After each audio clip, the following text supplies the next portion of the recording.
The value of experienced leadership cannot be overstated in the Clerk of Court's office. Progressing through the ranks, Karen Corley is the most qualified to be the next Clerk of Court for Rapides Parish. With 37 years of service, I am dedicated to safeguarding our elections, keeping crucial evidence safe, and streamlining access to public documents both online and in person. I'd be honored to have your vote. Let's keep what's clearly working. Karen Corley, our Clerk of Court.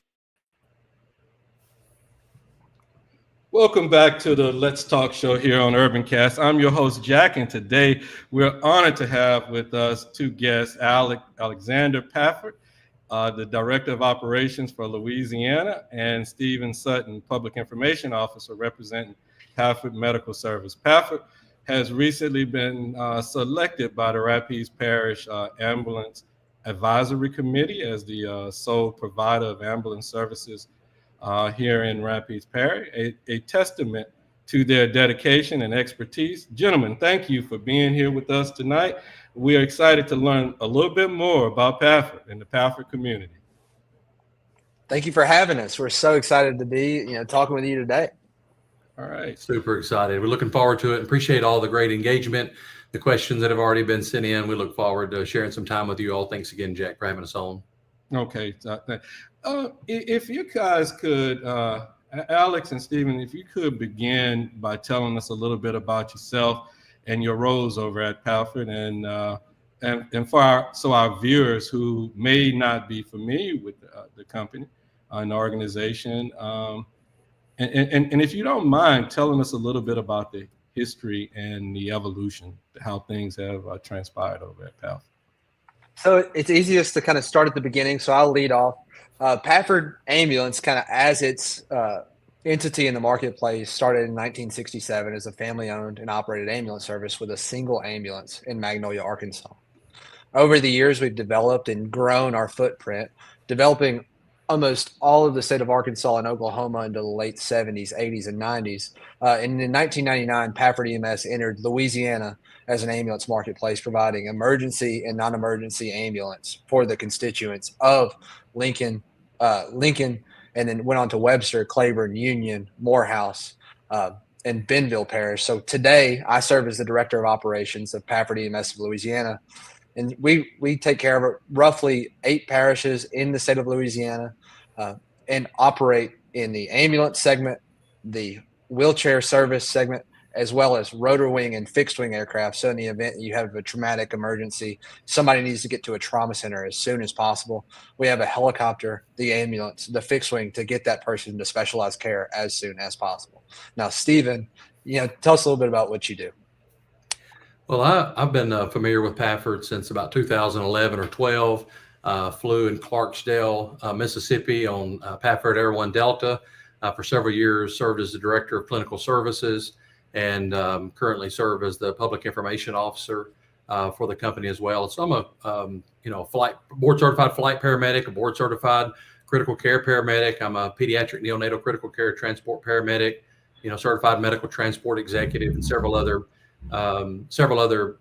advanced credentials. And so, familiar with the quality of care, familiar with the medicine, familiar with, the difference that Pafford makes, every day with our equipment on board the ambulances. And so love this company, love the people that work for this company. And I especially love the difference that Pafford makes in the communities that we serve every single day, and where we provide a high quality service to those communities. What if you guys had to chime in and tell us a little bit about the milestones that have shaped Pafford coming into becoming the organization that it is today? What would you say some of those key milestones were? I would say the biggest shift that Pafford EMS has made in becoming a full service EMS company was 2006, whenever we launched our first helicopter that served as a instrument that is not funded by any other source, but by themselves, the patients that they transport and the quality of care that we have to provide. We're not subsidized by anybody. The customers and patients who are transported by Pafford Air One, enjoy the service that's provided, and it provides so much value.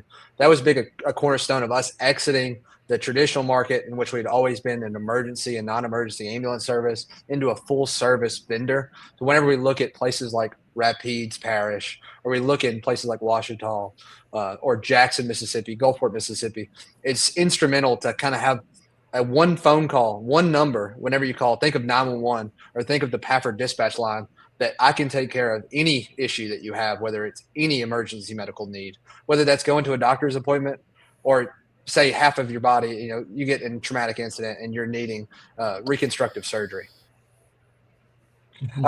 In addition to that, in 2021, we were awarded by the American Ambulance Association the Dick Furno Career EMS Service of the Year. So in the whole nation, they look at every member who's a part of the American Ambulance Association. They determine who really shows these principles of longevity in the marketplace. Who's been here 50 years and looks to be here another 50, who creates these lifelong fulfilling careers for EMTs and paramedics. Okay. All right. Pafford was, as we all know, Pafford was recently selected by the committee to be the sole provider for Rapides. What factors do you guys believe contributed to that decision by the Rapides Parish Ambulance Advisory Committee? Well, first of all, I think they made a great choice, first by recommending Pafford, because, we're service driven. I mean, Pafford EMS is committed to delivering world-class emergency medical care that's focused on patient outcomes, that's focused on community, that's focused on safety, that's focused on local engagement and really integrating into that community. I think another reason why they selected us is because of the quality of care that we provide. We sometimes say that we treat all of our patients like a member of your family, but then we always qualify it and say, well, like a member of your family that you actually like, because some people say, well, I don't know that I want to be treated, like a member of my family, but we treat you like a family member that we actually, that we like and love and to be part of that family. Another reason I think is because we're transition ready. I mean, we've proven time and time and time again that we're able to go into an area with, difficulties with response times and increasing that quality of care. We're ready for a seamless, no gap transition. And our model includes hiring local personnel, investing in their training, building lasting relationships with the fire departments, helping them operate at their level of care, providing them narcotics to be able to give, which ultimately serves the citizens. It's putting the patients first, and that's our model. And I think that the ambulance committee recognized that. Also, we're experienced and scalable. We serve diverse regions across multiple states, and we're ready to serve the specific needs of Rapides Parish to kind of that, a specially tailored ambulance service just for your citizens. And so we've operated in, low income counties. We've operated in, urban and rural. Over, 30 times we have gone into counties and parishes and set up an operation that works well for the patients, that is fully accountable to the elected leaders, that's transparent, that's honest, that's full of integrity, that's doing the right thing every single day for the patients and being safe. I think another thing is the transparency and accountability. We welcome oversight. We prioritize open communication. We're here. And, Jack, I think that our prior performance speaks for itself. There's no predictor for future performance like past performance. And so look at our past performance of being able to get an ambulance to that scene safely and quickly as possible. And so ultimately at the end of the back and forth and the decision making and the ordinance additions and all the things that have to take place to optimize that ambulance service, at the end of that is a patient that's in need. And we recognize that, and we're ready to serve the parish. The only thing I would add, I think he knocks it out of the park there, but I say don't judge us from our successes, judge us from our failures, because in the past 10 years, in the past 15 years, there is no municipality, no government agency, no hospital that sat there and said, let's go with someone else. We have not lost any contracts in the last 15 years because we are committed to long-term performance. Wow. Okay. What does this selection mean for the, I guess I'm speaking from the resident stand. What does this selection mean for our residents here in Rapides Parish? And what are your priorities going to be moving forward, as we move forward in this whole thing? I would say I'd go ahead. From day one, there will be a noticeable, without interruption, difference in the level of service provided for ambulance. That means shorter response times. That means friendlier service. That means communication with every person who comes in contact with our ambulance service. That means football games. Every football game will have a fully staffed ambulance. That whenever we talk about no one's waiting on the sidelines waiting to get the critical emergency care that they need, all the special events, all the church events that we can be a part of, we want to be integrated in the community. And building those relationships is going to take a little bit of time, but from day one, we're going to come with open arms, and we look to help in any way that we can. Whenever we talk about bigger ambulances that are more well-equipped, that means ventilators on every ambulance, CPR devices, IV pumps. This is critical technology that's been developed over the last 5 to 10 years that is now in the price point that allows every ambulance that's on the road to provide that care whenever it's needed. In the event that you have someone who needs to be intubated and on a ventilator, in some cases in rural regions of Louisiana, they go without that ventilator treatment and are being ventilated by hand. We have the technology. Why not utilize it? I'll just say, Jack, one of the things we've sent out surveys to our customers where people give us feedback about their experience with Pafford. And, while the citizens may not be familiar with, the evidence-based medicine, they may not be familiar with all the equipment, they may not be familiar with all that. One of the things that we saw that was a trend when we heard feedback from our customers, and they really just boiled down to 3 things. It was fast, smart, and nice. It didn't matter exactly what the comment was. It was, they showed up and they took care of us, and we were on the way to the hospital. They were so nice to us. And, we didn't have, gas money to get to the hospital or whatever, and they took $10 out of their pocket. It was fast, smart, and nice. And so they may not know the medicine, but that's the universal language of healthcare. People know when you're operating and their emergency is important to you. They know when you're nice, and they know when you're smart. For all of the folk who are out there listening at us, Stephen and Alex have agreed to answer any questions. So if you have a comment or something like that you'd like one of these guys to answer, feel free to put it in the comments. We are monitoring them, and we'll just fit them in as we can. Pafford utilizes a diverse range of ground and air assets. Could you describe the types of vehicles, the aircrafts? I know you guys kind of went into it a little bit earlier, that you deploy, that will be deployed here in Rapides Parish, and how they are going to enhance the response time.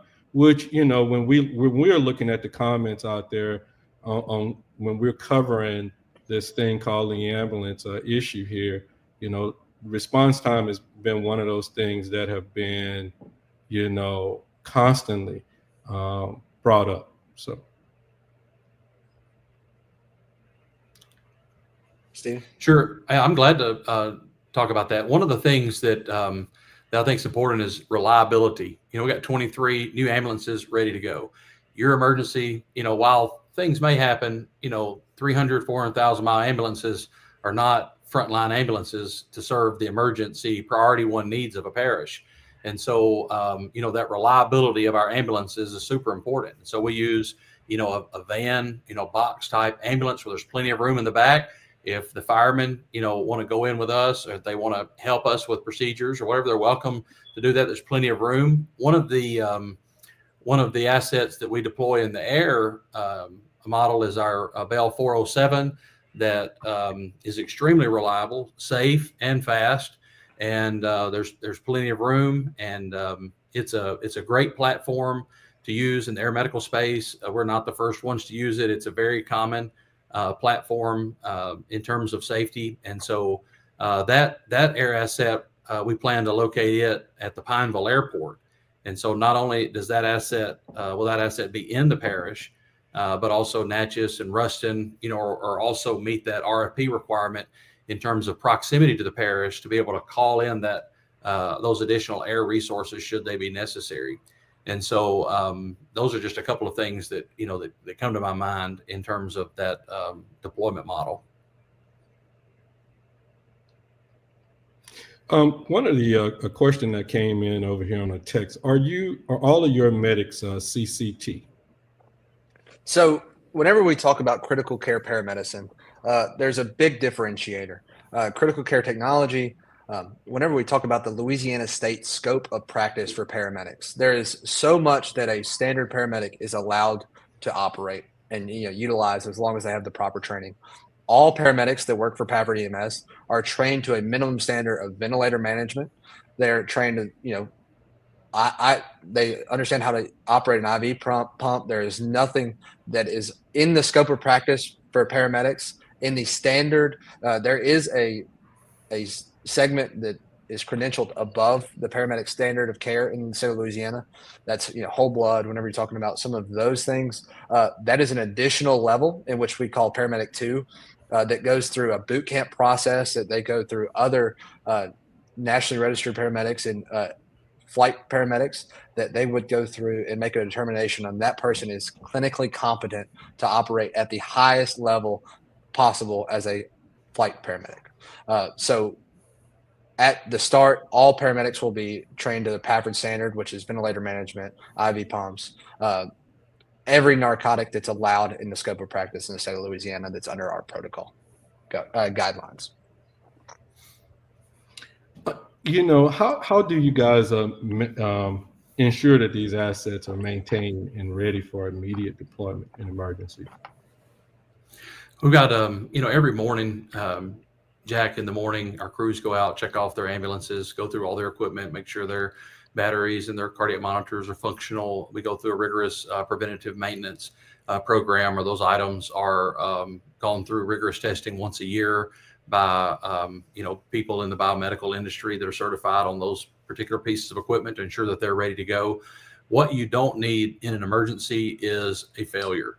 You don't need a suction, portable suction. You don't need a cardiac monitor. So we want to do everything that we can to eliminate those variables that may exist in an emergency, to ensure that only the latest equipment, newest equipment, well-maintained, taken care of equipment, properly PM'd equipment is available. We're taking care of people's love. We're taking care of sons and daughters, brothers, sisters, husbands, and wives. And there's no higher calling. There's no more noble calling than for us to be prepared and to be ready. Everything that we do, we may go on, everything that we do is for, that 5%, 10% that may be having that once in a lifetime, life-threatening moment. And the paramedics and EMTs are able to show up and make a difference, and give them more time with their families is ultimately our goal. Your employees are the heart of your service.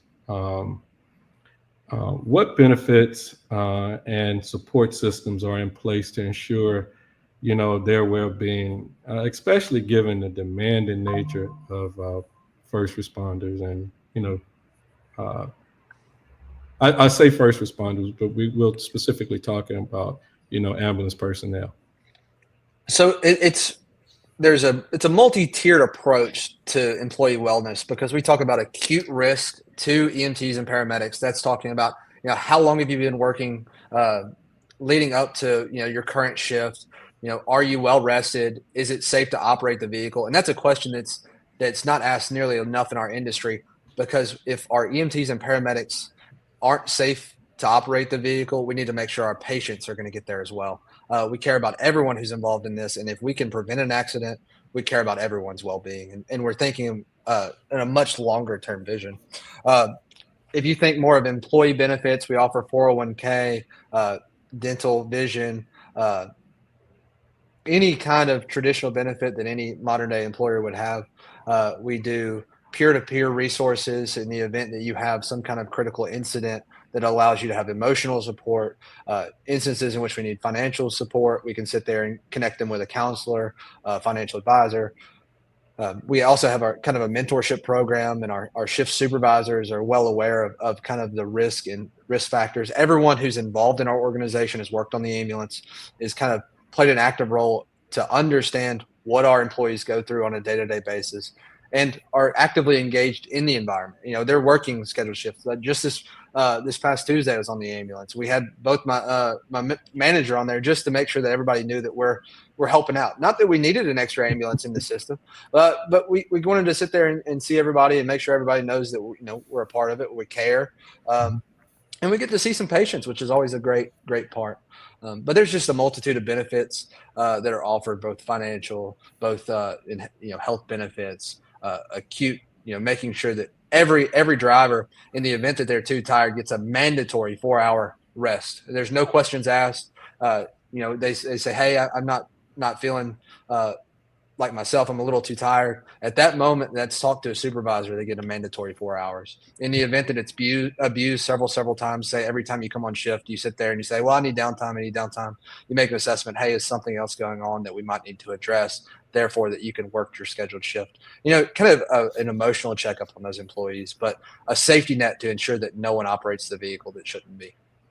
That's right. And Alex, these people, as you say, you win with people. And it's hard to pour into other people when you're not full yourself. You got to take care of yourself in this profession. Self-care is not me first. Self-care is me too. And, we're trauma informed, but at the same time, our providers will see more trauma and tragedy in one shift than most people see in a lifetime. And their well-being is our top priority. We prioritize their safety. We have prioritized their wellness. Our chaplain on staff. Just last week, I was reaching out to an employee having a difficult time. That's who we are, and we want to make sure that our people are well and that they are cared for and they're well taken care of, and that they can reach out without fear of some type of punitive action. And so those are important questions, Jack, not only for the community to know who's taking care of them, but also who's taking care of the people that are taking care of them. And we want to take good care of them. Right. Here's a question before I go here. There's a question here. It says something.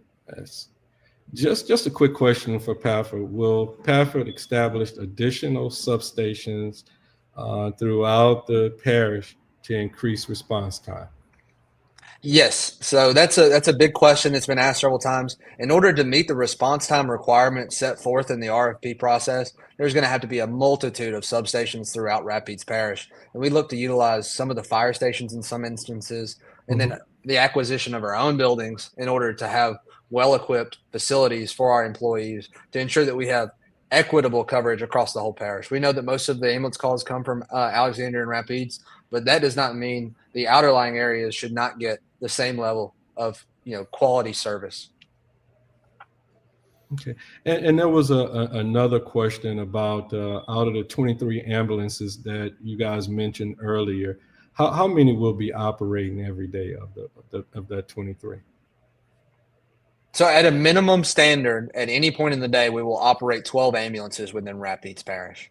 That means that at peak times, in the event, we understand that we do not currently provide service to the outerlying areas of Rapides Parish. But with that in mind, we've made sure to have the additional resources ready to develop or to distribute those resources in the event of an accident, whether that's having on-call staff, the office and managerial staff in the area getting on those ambulances to deploy every single resource alongside the robust mutual aid agreements we have with other agencies around us to make sure that their obligation as a EMS provider in the state to provide resources in the event that something terrible was to happen in Rapides Parish. So at a minimum, to recap your question, at a minimum 12. We think on an average day, our busy days can be Wednesday, Thursday, Friday, 11 to 5. We think we'll have between 14, 15, or 16 ambulances. And, if you're not properly staffed in the parish, not only ambulances, but also substations, if you're not properly staffed in the parish, then every morning you wake up, you're behind. And that means somebody's waiting on an ambulance and someone's having an emergency, and they're not, high quality, highly trained individuals are not responding in a timely manner, which ultimately means, worse outcomes. And so, our goal is to put the health of other people, make that a priority and take care of them. And this RFP requires that ambulance to be stated, but also however many ambulance it takes to make that response time metric, as they've increased the metric from 80% to 90%, 8 minutes, and they've increased the size of that 8-minute territory to make sure that that the majority of the people that live in Pineville and Alexandria are taken care of. And so we're gonna take care of business, and we're looking forward to it. There was another quick question here: 12 or 24-hour shifts. We look to almost completely cover the service area with 12-hour ambulance shifts. And we intend, in the event that we have outer lying parishes, those would not be 12-hour shifts. They would most likely be 24/48 or 48/96 shifts. But for the most part of Rapides Parish, almost all of the shifts will be 12-hour shifts. Mm-hmm. Okay. And maintaining high standards of care is crucial. You guys have said that a couple of times, how important, the patient care is. What are the certification requirements for your EMTs and paramedics? How do you ensure ongoing training? How does that typical day look, or typical off-site training type thing looking within Pafford?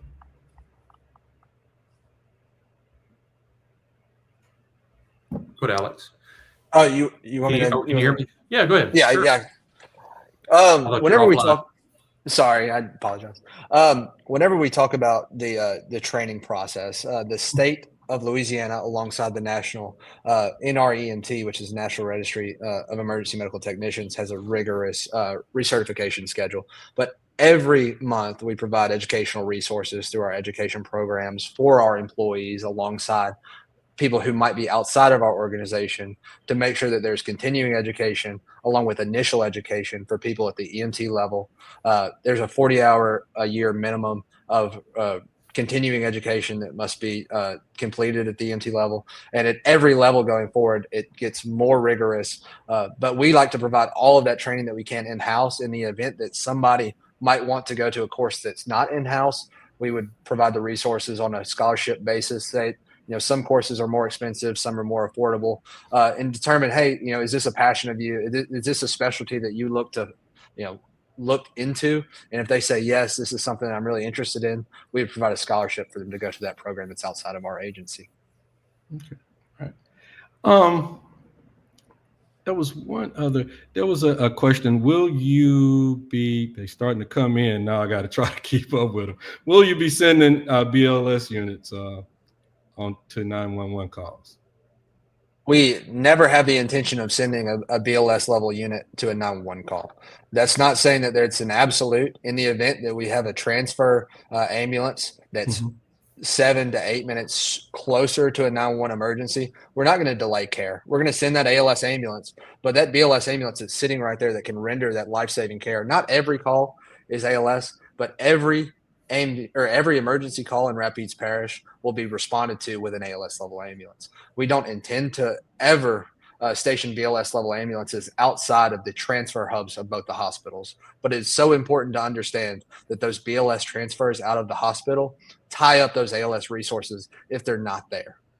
So it's a yin and yang. We have to have both of those resources available so that we can take care of those 911 calls with ALS ambulances whenever they're available. So just to recap on that question, we never intend to respond with a BLS unit to a 911 call, but in the event that one is too close to say no to, we'll have them respond prior to the ALS arrival.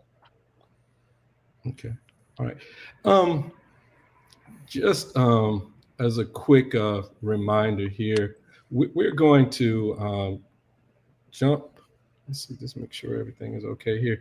We're going to jump out and we're going to take a 30-second commercial break, just 30 seconds. We're going to be right back. We're going to take this commercial break, but don't go anywhere. We'll be right back with more questions for Pafford.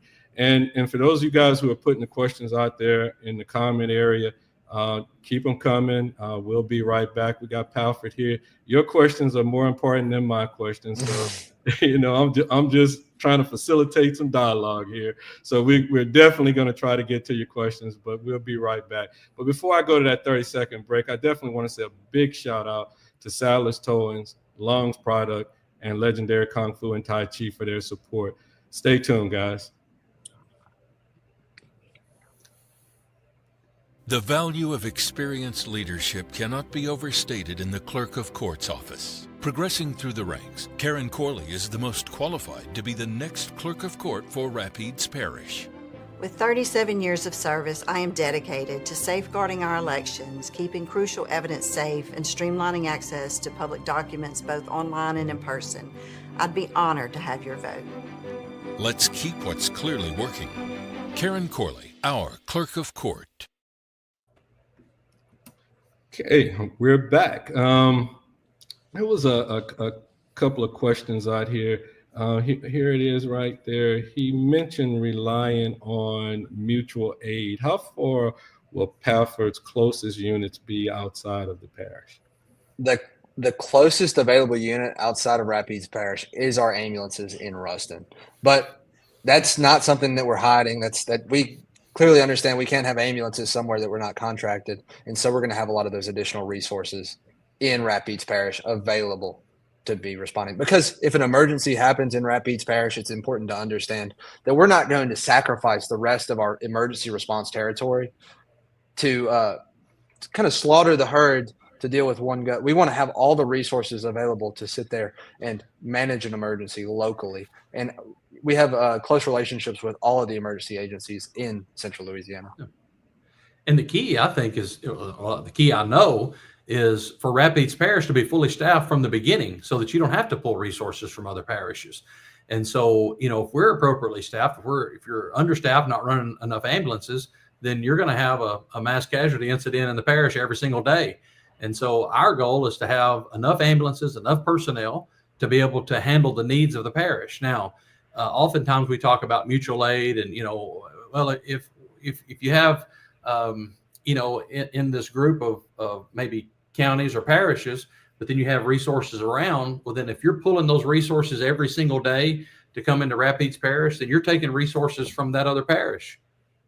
That's not fair to those people to wait on an ambulance. And so our model's different. We're going to appropriately staff in Rapides Parish to take care of those needs. Now, in the event that there's a mass casualty event where more ambulances are needed, no one is going to deny coming into Rapides Parish that's joining to help. If there's a mass casualty event in a county next to us or a parish next to us, and we're able to go and send help to assist them in that event, then we have built a reputation for going into places every single year, multiple times a year, assisting and taking care of people in disasters and hurricanes. And so the goal for us and our model is to be fully staffed from day one, every day, to take care of the emergency needs of the parish so that we're not having to call for mutual aid every day. Let's change the direction a little bit. Pafford, one of the things with first responders, we never have enough of them. Are you guys working with schools and colleges? And if so, tell us how you work with these entities and what are the goals of those various programs? So the biggest, we are stretched so wide, Oklahoma, Arkansas, Louisiana, Mississippi. We fostered a good framework that allows people who are interested in potentially becoming in the medical industry, whether it's not just EMS, but wanting to become a nurse or a doctor, to build a pathway to show people how you can use EMS, not just as a career, but potentially as a stepping stone to differentiate yourself in your medical career. And it builds valuable life skills. And we try and translate, there's an EMS shortage nationally. Anybody will sit there and say that. But for someone in Rapides Parish or somebody in Washington County, Mississippi, in the event that they want to go far away, they want to go to Nashville or want to go to anywhere, equipping them with the skills to be an EMT or a paramedic in those markets in which they can make a career of their own, make a life of their own wherever they want to be. It's a skill that's easily transferable, but we have a strict regimen that we go through with these schools, meet with administrators, tailor our curriculum to their desired outcome. And we make sure that they have the skills and resources, the talent, and whether it's in ambulances, whether it's medical equipment, whether it's medical supplies, or whether it's just someone to sit down and talk with these people to give them the guidance they need. We like to provide that and talk with those people on a regular basis, whether that's monthly or quarterly. Okay. In schools, I think about one of our employees that, was in high school and came up through as a first responder and now is education manager and, has a dream of, being a physician in a few years, that currently works as a paramedic for us every day and in leadership. And so those opportunities are incredible, Jack, as well as, the areas that we serve in, firemen, volunteer firemen, that want to become EMTs and, come to the program and get their licensure and certification and then advance from there. We've had plenty of those as well. And so it's pretty neat to watch people advance themselves and watch them grow, and then for them to have the opportunity to do so, so that they can make a difference in their own communities. There's a question from the audience out there. It says, talk to us about your medical directors. When I talk to a medical director for the other company, I talk to a PA. Are your medical directors actual physicians? The close working relationship that Stephen Sutton has with our medical director has been our medical director for over 25 years. And he's so ingrained every day he's teaching. Stephen, talk about your relationship with Dr. Michael Seymour. That's when they said, "Are your Dr. Mike would have a stroke?" If a PA was given medical orders, he would need a doctor himself. Dr. Mike is extremely passionate. Began his career in EMS. Went on to med school and is a board certified, emergency physician, and he's hands-on in our operation daily, helping us develop new protocols, evidence-based medicine, training our flight crews, training our ground paramedics. And, he is phenomenal. And so we develop strategic relationships with various hospitals in our service area that provide medical direction and oversight as well, in the need that I'm assuming that Dennis is talking. Thanks for the question, Dennis, by the way. I'm assuming that you're talking about online medical control when you call for orders. Somebody's in an emergency and you need orders to do something. And so you're able to call and speak to physicians, not a PA, or not, they're independent level providers, but our system in EMS is a physician-led system. And so nothing negative to say about PAs and nurse practitioners. They serve an incredible and vital role, and we work very well with them. The EMS system is physician-led. So we have orders, and Dennis, I'm sure, knows this as well. We have orders that Dr. Mike has signed that are standing orders, that are protocols, that are actually expanded, that allow us to do what we need to do to take care of patients. Then we're trained to that level. And, the goal is for us to have everything that we need, training-wise, equipment-wise, medicine-wise, and protocol-wise, so that we can actually provide medicine and use the critical thinking skills and our clinician brains to make a difference for the patient. And so no, you're not going to be talking to a PA.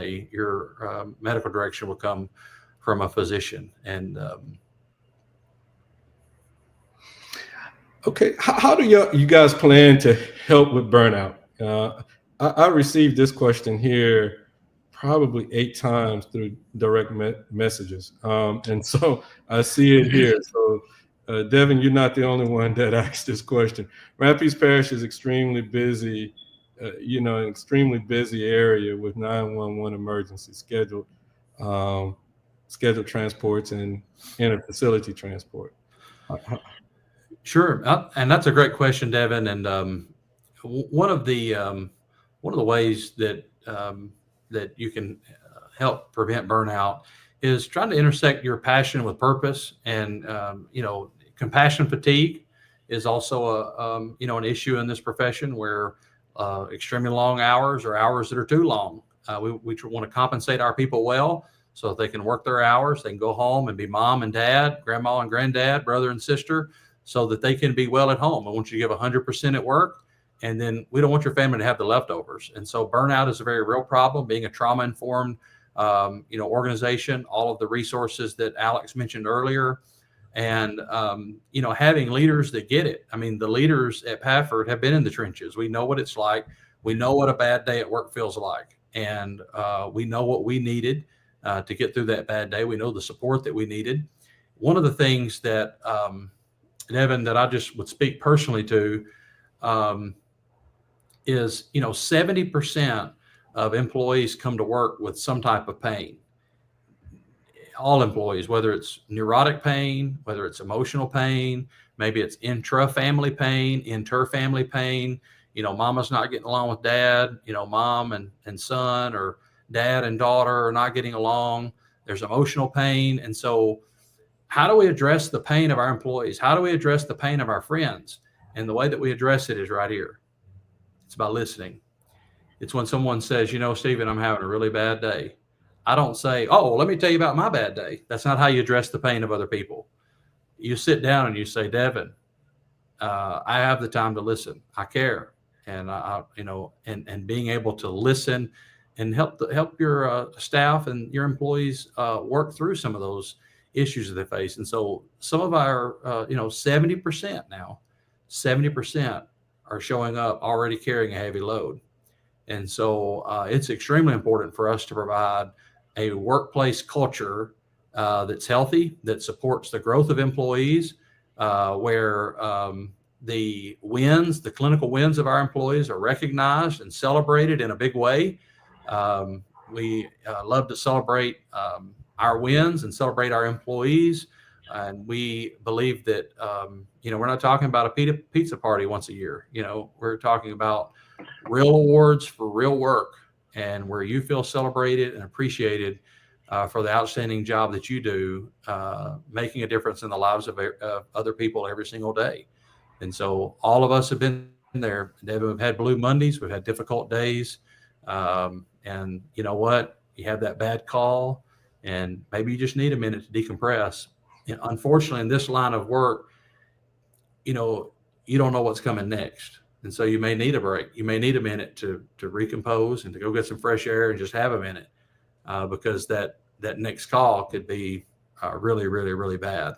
And so that's a great call. And you're right. I have seen so many people reach out about burnout and just compassion fatigue, and trying to pour into the lives of other people on days when they feel like they're on E. And that's one of the to echo kind of the conversation at the start, is making sure that there's resources. What is a busy system? I mean, if Rapides Parish, nobody wakes up in the morning and says, I'm just going to call an ambulance for no reason. These people are in need of an ambulance. If it's scheduled, we know about these things before they happen. It's making sure that we have the capacity in our system, that we don't expect more of our employees than we should. Whenever you give 150% at work, there's no way you can go home and be away.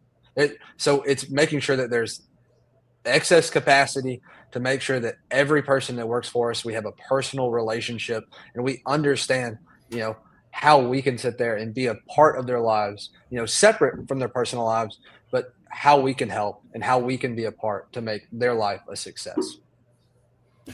Some of the questions, as it relate to this thing called a multi-provider, sole provider, one of the questions have been, how do you guys feel you're going to get the staffing needs, with the transition over? On day one, you guys have said, hey, we're going to be ready to go. So what is this, taking on new employees, new resources, and that kind of, what is that going to look like? So over the past 3 years, we've had this process in which we've taken over some very large and comparable areas to Rapides Parish. Mm-hmm. And it's an approach that takes about 3 big pieces. You have your strike team. Think about if you open any new business, you have people that know the practices, know our policy, and know how we treat people. Mm-hmm. Those people come in and do the field training process and the orientation whenever we bring our new employees that may work at any other agency. We look to hire every single person that works in Rapides Parish that wants to come to work for us, whatever colors they wear. We come with open arms to make sure that, they're compensated in relation to what they're currently compensated. We look to kind of offer the same benefits in whichever way we can, transition programs for any investment programs that you're a part of. But that third piece is engaging the community, like we talk about in schools, or people who might want to be first responders but haven't been talked to about what that first step looks like. Because an EMR becomes an EMT, becomes a paramedic, becomes a flight paramedic. They're not just spawned. They're people who you foster in an educational environment in which they want to do more and want to help others. Yeah, and I totally agree with Alex, and those relationships are so important to be able to give people the opportunity to be successful and to help them believe in themselves. There have been many of employees that I believed in that I believed in them more than they believed in themselves. And that makes a big difference. They may not think that they're good enough or smart enough to go to paramedic school. But when you have people that believe in you, it makes what seems to be impossible possible. I want to back up just a little bit and talk, the Ambulance Advisory Committee, they voted unanimously on July the 17th of last year to recommend a single provider system. That was a unanimous vote by the committee. And they said that the reason why we need a single provider was stricter oversight, improved response times, and stronger compliance measures. And then the police jury, they adopted formally adopted that revised ambulance ordinance on December the 9th of last year. And that kind of laid the groundwork for a more controlled emergency response system that we'll be operating in going forward. And so we hear the debate, in multi-provider, sole provider. We believe that the sole provider model will work best for Rapides Parish. When your 6-year-old is not breathing, do you want the closest ambulance, or do you want the ambulance across town because it's their turn? I want the ambulance that has all the equipment, that has all the things, that has all the training, that's going to give my baby the very best shot at being able to live. I have a set of twins. I have 2 6-year-olds, and I want everything. I want the very best. I don't want a mediocre, broke down ambulance. I don't want a mediocre, paramedic. I want the best. I want the best equipment, and I want the closest ambulance to come and take care of them. Now, in terms of dates, because the police jury, on March the 10th, they sent back some questions back to the committee. They gave them some things, some more work that they wanted them to do, and we were able to, respond to their questions and so forth, and provide that after the ambulance committee, said, hey, you all are, Pafford is our choice. That Pafford is our recommendation. That's who we want to go with. And we talked previously about all the reasons that I believe why Pafford was chosen. But once that delay set in, we were supposed to have a contract signed March the 31st, and that's just in 5 days. And then once that contract is signed March 31st, we're supposed to be fully implemented by May 31st. And so our ability or are you going to be ready May? Well, we were ready May the 31st. We will be ready whenever we get this contract signed. But we're looking forward to going through the process and continuing to make sure that the citizens know all the reasons why we believe the ambulance committee recommended Pafford to come and serve in this community as a sole provider. Once again, the ambulance committee said that they wanted stricter oversight, that they wanted improved response times and stronger compliance measures. And we're ready to provide an ambulance service to the citizens of Rapides Parish that will make everybody proud, that has equitable distribution of resources. We're going to roll the red carpet out for everyone and going to take care of them in the way that we would want somebody taking care of us. It's the golden rule. And we want to do that in this parish. We're ready to go. What do you think is going to be your biggest challenge coming in?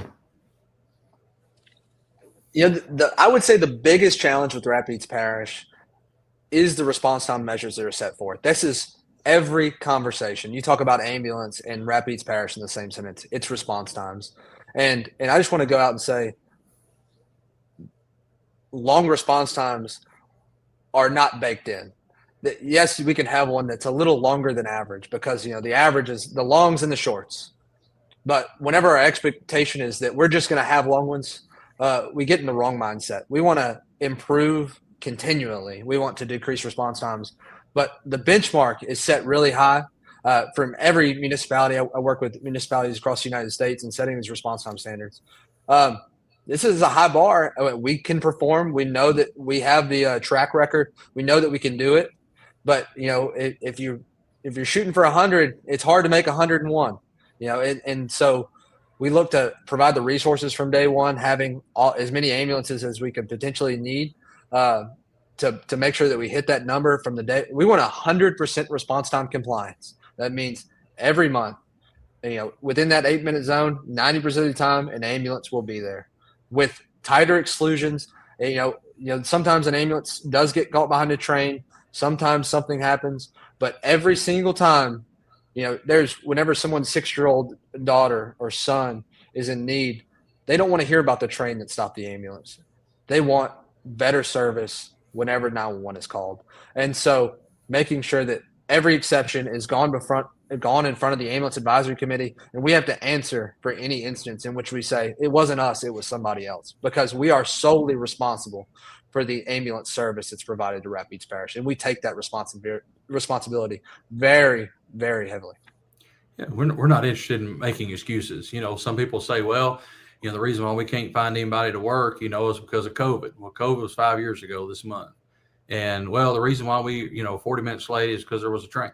Look, the excuses don't matter when they're laying in the floor purple. The excuses don't matter.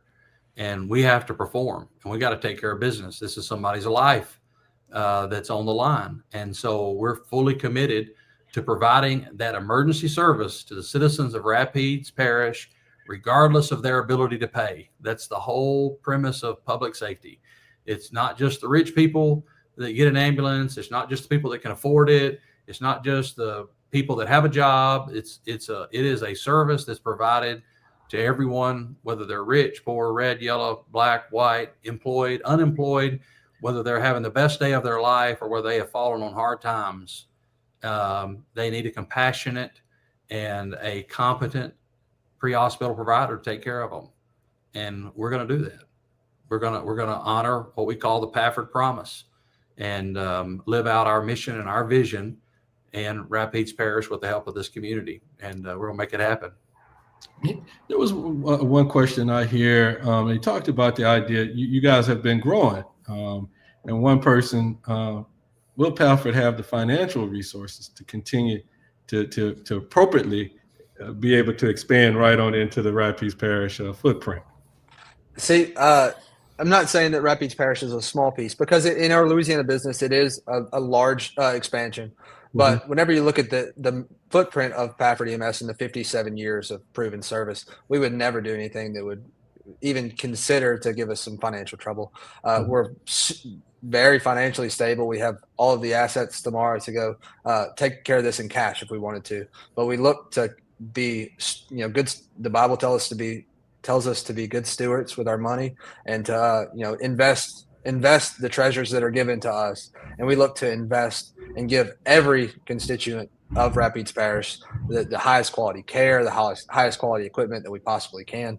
But our financial stability, it's pretty much Fort Knox. If I had to put it in words, we've had the acquisition of a hospital. Our family of companies had the acquisition of a hospital this past year, and that's been a great venture that has given us some expertise and some talent that we would have never had access to without that transition. The ability for us to negotiate with insurance companies and really have an inside look into how the healthcare industry works and functions, even outside of pre-hospital care.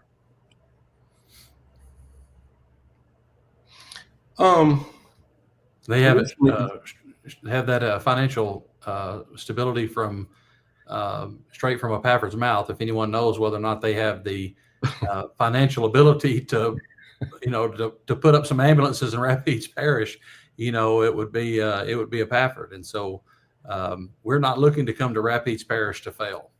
Mm-hmm. Recently, we just south of us down in Mammoth, they had a mass shooting. I think at least 2 people were killed. Almost a dozen were injured, somewhere close to that number.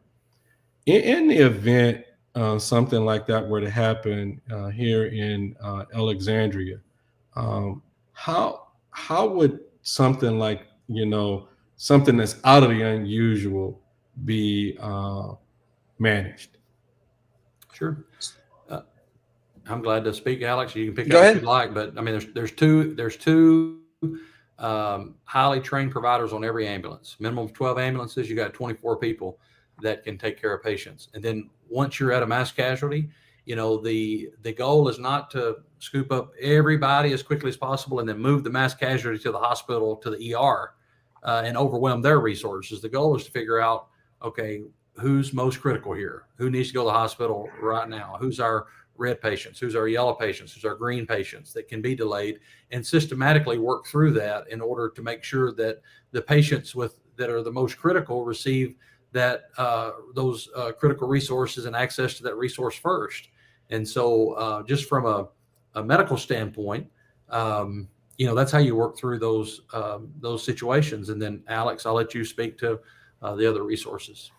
And the biggest part of a mass casualty incident is that early identification of the incident itself. How many potential people, how far out can we reach to get the resources that we need? We have our disaster command unit that's stationed in Ruston, and we have an additional one that's stationed in Jackson, Mississippi. In the event that we have a prolonged event, say a wildfire, in the event that we've had one, but a mass shooting, we would kind of look at a tighter window.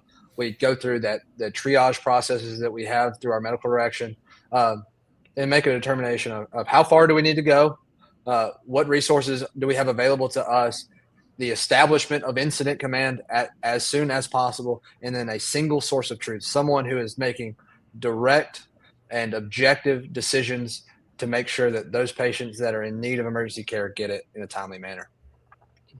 And just to add to that, not only the ground ambulances, Mr. Jack, but also helicopters, they're available in the area to come and transport those patients to, the facilities where they need to go. And Pafford has a lot of experience in responding to mass casualty, and they are well respected and known for their responses to numerous, catastrophic events throughout the state of Louisiana and Florida, Mississippi, and other states. And I remember not too long ago, a tornado hit in Mississippi in an area, and other people got on an ambulance and went to work and went to go help them. And the difference, I think, our staff, they care. They want to be there. They want to be in the middle of it so that they can meet the need and make a difference. Mm-hmm. There was one other question that came in via text over here, and it was pertaining to mental health and getting on calls where there was obviously a mental issue. How does is Pafford prepared for those type of issues? For patients that are experiencing or providers. I'm sorry. The only, to clarify your question, was it in relation to patients that are having psychiatric emergencies or providers themselves? The patient, the patients that Yes. you're going to a scene, and and how are you dealing with those patients? And that's the biggest part of psychiatric emergencies is every single Pafford provider is trained, how to identify one. From the time that you're dispatched, you have a pretty clear understanding of what scene you could be walking into. Mm-hmm. And, early, dispatching the correct resources, people who might have specialty training in psychiatric care. In addition to that is, in the event that you have a violent, potentially violent patient, is establishing those relationships with the sheriff's office and police department in order to make sure that every provider, even the provider, the patient, everyone maintains a safe and equitable care. There has really been a paradigm shift whenever you talk about psychiatric care and EMS. For the longest time, it was let's just take you to the hospital as soon as possible. But de-escalation and ensuring that there's no underlying medical condition that can be, someone could be having a stroke. And this is something that we've realized over time. Whenever a provider pigeonholes himself and this patient's just having a psychiatric emergency, we might miss the bigger underlying story of a cardiac issue, a CVA, a stroke, blood sugar, something like that, and is training those providers initially to identify and don't get the tunnel vision, but specialized training for our employees, ensuring that those patients get to the appropriate destination the first time while using resources to understand psychiatric care in central Louisiana. And I have one additional question, and this one is one. It has to be from someone in y'all's profession. I'm going to let you guys go ahead and read it and respond to it. Sure.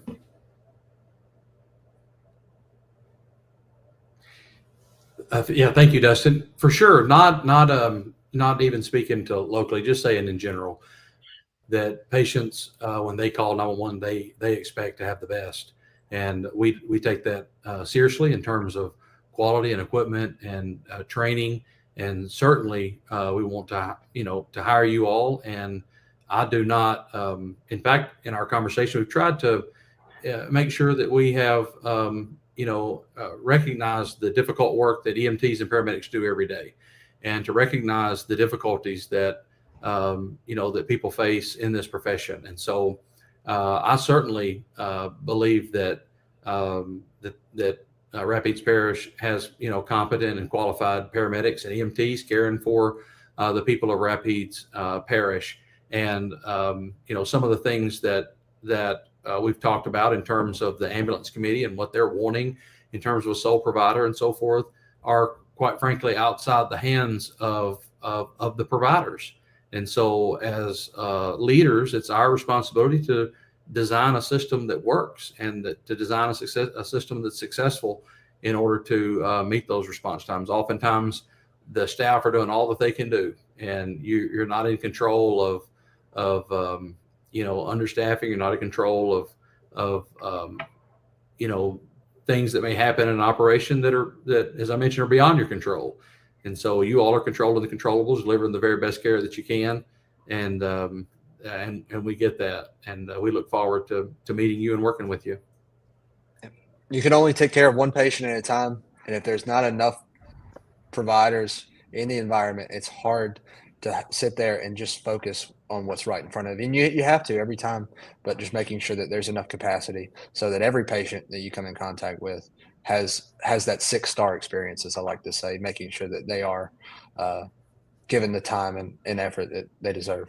And I think that providers in Rapides Parish have been a bystander of an RFP process that I generally think that people just, it seems as the constituents of Rapides Parish are looking to have an improved level of service. And the only way to have an improved level of service is to have more ambulances on the road.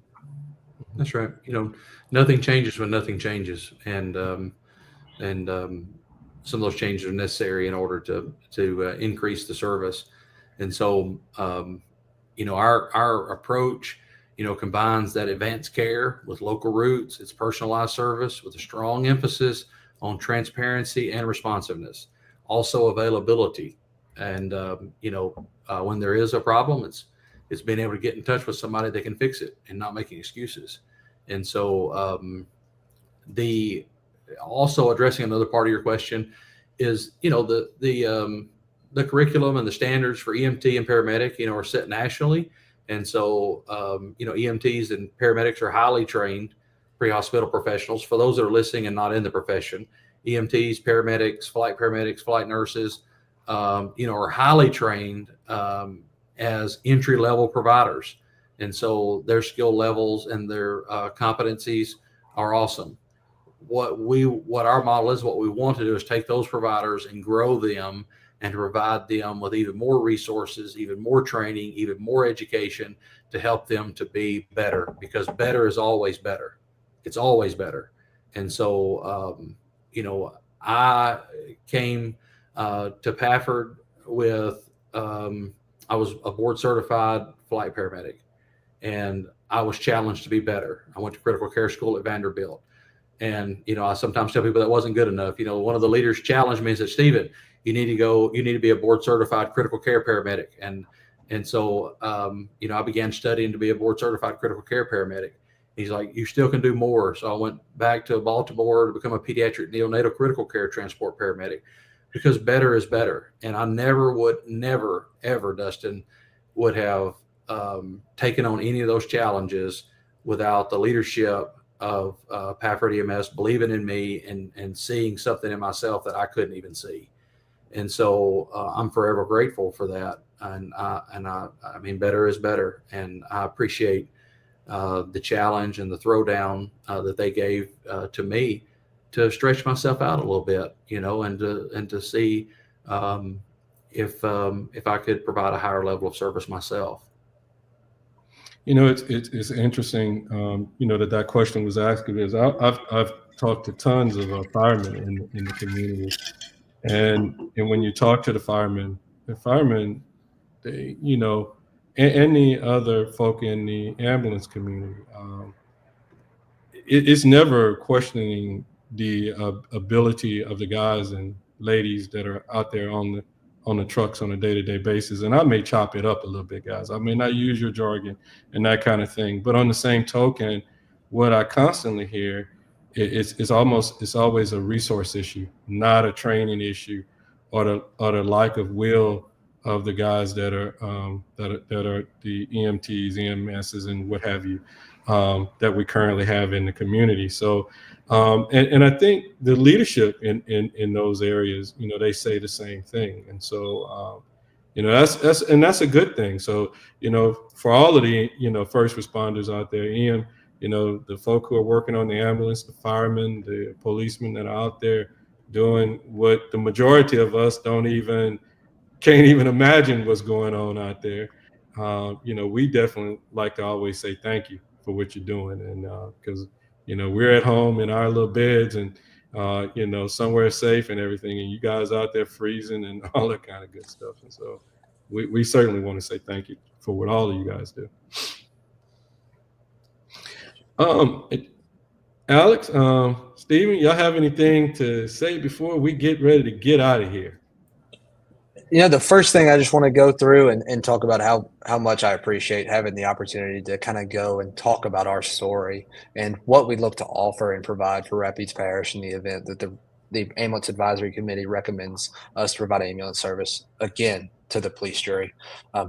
But I think no matter what happens, the only people who really win here are the citizens of Rapides Parish with an increased level of service and really ensuring that the highest quality provider prevails at the long-winded. I mean, each one of these RFPs was over 100 pages whenever it was said and done. And so people have poured their blood, sweat, and tears into going through and making sure that these constituents get the best level of care possible. And I'm just so gracious to be a part of it. The many conversations and relationships and getting to know what these people look to have in their community and what they want and how we can provide that for them. We want to provide a great ambulance service that the citizens can be proud of, and provide the leadership and the resources, the equipment, the medicine, the training, and our helicopter crew that's impressive and awesome and does great things every single day, along with the ground providers that currently work in Rapides Parish that serve the citizens. And Acadian has had 30 years, and we're here because of the ambulance committee and the police jury would like to go in a different direction. We're honored that they considered our proposals. We're honored that they have given us the opportunity to be recommended to the police jury. We've answered their questions, and we want to provide the highest standard of emergency medical care that's rooted in compassion and partnership. And, we're known for innovation in EMS, and all of that is designed to improve patient outcomes. And so you win with people, and we believe that the Rapides Parish has high quality providers in the parish that that will be given an opportunity to come on board with us and to serve with us and to make a difference with us. And we welcome them, and we look forward to the great things that are ahead in the future for this parish. And we're looking ahead, we're looking forward and focusing on how Pafford EMS can best serve the residents of Rapides Parish. And so thank you again for having us on. Thanks for all the questions. And we look forward to, to continuing once the contract is awarded. Hopefully, the jury will adopt the ambulance committee's recommendation once that contract is awarded. We look forward to continuing to have an open face with the community, an open dialogue, and look forward to being part of this community as a true partner here. And it's going to be an awesome time together. Thank you. Well, I definitely, on behalf of our team over here at UrbanCast, involvedinitall.com, Alex and Stephen, we definitely want to thank you guys for providing this valuable insight into Pafford and to the Pafford family and its commitment, as we move forward to our community as well. The work you guys do is truly essential. We want to thank our viewers for tuning in, and we encourage you to like, share, comment your questions, because I'm pretty sure Alex Pafford over there and Stephen gonna make sure they read the comments and have someone answer these questions out there. Hey, and we appreciate. We couldn't get through all of them. I'm sorry. Go ahead, Stephen. No, we appreciate it. Alex is getting married next weekend, and they're somewhere they're having a shower for him, a wedding shower, and Alex is here, talking to you all. And so that a little birdie told me that. Alex didn't tell me that, but I think they had a prayer, and Alex jumped on to be with us on the show, and so we appreciate him. Wish them all the best as they are getting married. And so you'll see Alex in the operation all the time. A very hands-on leadership in Louisiana. We look forward to it. Thank you. All right. We also, before we get out of here, we want to thank our sponsors, Sadler's Towing, Lungs Products, and Legendary Kung Fu and Tai Chi for their continued support. And finally, please remember this Saturday coming up on Saturday, March 29th, 2025, there's an election. So get out there, go vote. Go vote. Everyone is saying, hey, it's going to be a low turnout and all that kind of good stuff, but just go vote. I definitely want to say to everybody that's out there, thank you, and y'all have a safe evening. If you guys can just hang tight, I'm going to go ahead and end this stream.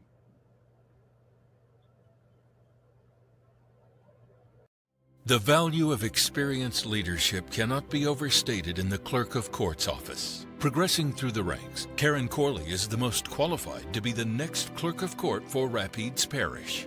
With 37 years of service, I am dedicated to safeguarding our elections, keeping crucial evidence safe, and streamlining access to public documents both online and in person.